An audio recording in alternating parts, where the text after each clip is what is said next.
네, 헬레나님, 그 여 교수님이 기미가 있다고 하셨는데 그럼 기미는 어떻게? 기미는 다행히 화장품이 아니라 연고로 해결을 할 수 있어요. 그거는 처방을 드릴 예정인데 우리나라 제약회사에서 만든 멜라텐 크림이라는 게 있어요. 멜라텐 크림이요? 멜라텐 크림이라는 게 있는데 우리가 90년대 피부과 의사들한테 획기적으로 나왔던 조합이 있었어요. 이거를 바르면 피부가 기미가 좋아진다라는 조합이 있었고 네. 그거는 클리그만 솔루션이라고 얘기를 해요. 클리그만 솔루션의 가장 큰 특징은 하이드로퀴논이라는 미백 성분이 있어요. 그 미백 성분을 한 4% 내지 5% 넣고 그다음에 우리가 저번 시간에 했던 비타민 A의 성분인 트레티노인을 넣어요. 미백을 하면서 좀 탱탱하게 좀 각질도 좀 벗기고 다음에 진피도 좀 튼튼하게 하겠다는 성분이에요. 이 두 성분의 가장 큰 문제는 자극이 혹시 자극이 가나요? 있어요. 그러니까 이 자극을 없애는 피부과 의사의 비방이 하나 있어요.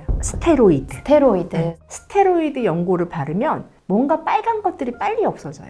저는 클리그만 솔루션 그렇게 생각해요. 병 주고 약 주고. 하이드로퀴논하고 다음에 트레티노인에 걔가 만들어낼 수 있는 병 성분을 스테로이드라는 약으로 치는 네. 되게 멋진 전술이죠. 네. 네. 그렇게 해서 자극이 없으면서도 발랐을 때 기미가 좀 없어지는 그런 효과를 가진 게 클리그만 솔루션이라는 그런 약이고요. 그래서 클리그만 솔루션은 하이드로퀴논이라는 게 보통 멜라닌 색소를 만들어내는 그런 대표적인 효소가 타이로시나제라는 효소가 있는데 타이로시나제. 하이드로퀴논이 그걸 많이 억제를 해줘요. 그래서 색소를 더 못 만들어내게 하는 그런 효과가 있는 거고 트레티노인은 노화를 방지하고 피부를 단단하게 하고 어느 정도 약간 각질을 벗겨요. 레티노이산을 바르면 벗겨져요. 맨 처음에 각질이 더 많이 생겨요. 그러다가 매끈해지는. 그럼 보습을 같이 해주는 그래서 게 보습제를 중요할까요? 잘 발라주는 게 중요하고 스테로이드는 아까 말한 그 모든 부작용들을 조금 더 줄이겠다라는 얘기를 하고 나왔어요. 그래서 외국 제품들은 트레티노인 보통 0.05% 정도 써요.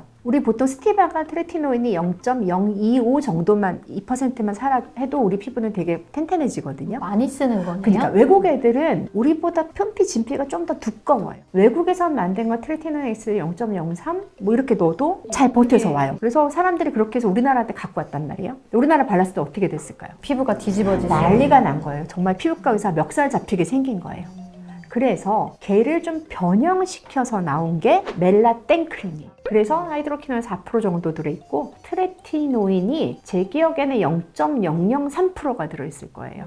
우리 그 얘기도 들어봤을 거예요. 도미나 크림. 걔는 하이드로퀴논만 들어있어요. 나머지 그 클리그만 솔루션의 그런 조합들을 만들지는 않아요. 또 하나 착각하는 게 일반 의약품으로 된 도미나 크림하고 홈쇼핑에서 파는 도미나 크림은 달라요. 하이드로퀴논을 못 넣거든요. 약이 아니기 때문에. 네, 의약 외품이. 의약 외품이 아니기 때문에 얘네들은 약국에서 파는 거는 하이드로퀴논만 들어있다. 근데 하이드로퀴논은 드물게 또 부작용이 있을 수 있어요. 색소를 막 빼다 보면 어느 순간에 허옇게 될 때가 있어요. 그래서 보통 한 3에서 4개월 정도 쓰고 쉬었다가라고 얘기를 하는 그런 제품이어서 아까 말한 도미땡, 멜라땡, 클리그만 솔루션에 가장 가까운 외국 회사인 트리땡 이 세 가지가 있고 현재 가장 많이 쓰이고 있는 거는 멜라땡. 그 교수님한테 저는 그 멜라땡을 처방을 드렸어요. 보통은 계절적으로 조금 전략이 다른데요. 기미 치료할 때 그 멜라땡은 늦봄부터 초가을까지 열심히 바르라고 얘기를 드려요. 왜 그럴까요? 그때 자외선이 좀 세지는 세니까 시기. 레이저 못해요. 레이저 해도 자꾸만 다시 올라올 수 있기 때문에